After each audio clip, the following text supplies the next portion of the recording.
ইক্তেদা।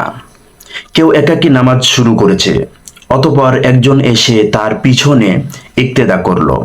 এমত অবস্থায় দ্বিতীয় ব্যক্তির নামাজ শুদ্ধ হবে কি না? সম্মানিত দর্শক মণ্ডলী, এক্ষেত্রে জেনে রাখবেন, এক ব্যক্তি একাকী নামাজ পড়তে দাঁড়িয়ে ভুলে ইমামতির নিয়ত করে ফেলে।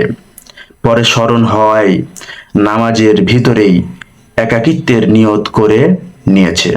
এ অবস্থায় এক লোক এসে তার পিছনে ইক্তেদা করেছে।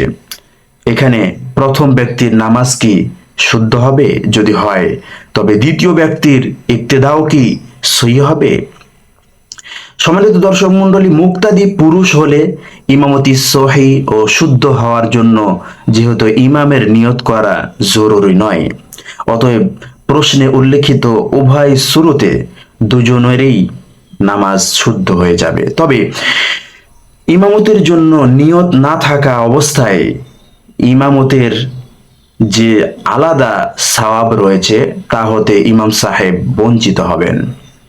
আর যদি ইমাম সাহেব দ্বিতীয় ব্যক্তির ইক্তেদার সময় তার ইমামতের নিয়ত করে নেয়, তবে তিনি ইমামতের সওয়াব পেয়ে যাবেন। কিন্তু এমত অবস্থায় যদি জেহরি নামাজ হয়, যে নামাজে কিরাআত জোরে পড়তে হয়, তাহলে নিয়তের পর হতে আওয়াজ করে তেলাওয়াত পড়া ইমামের উপর ওয়াজিব হয়ে যাবে। সম্মানিত দর্শক মণ্ডলী, অবশ্যই আশা করি বিষয়টি বুঝতে পেরেছেন। আসসালামু আলাইকুম ওয়া রাহমাতুল্লাহি ওয়া বারাকাতুহু।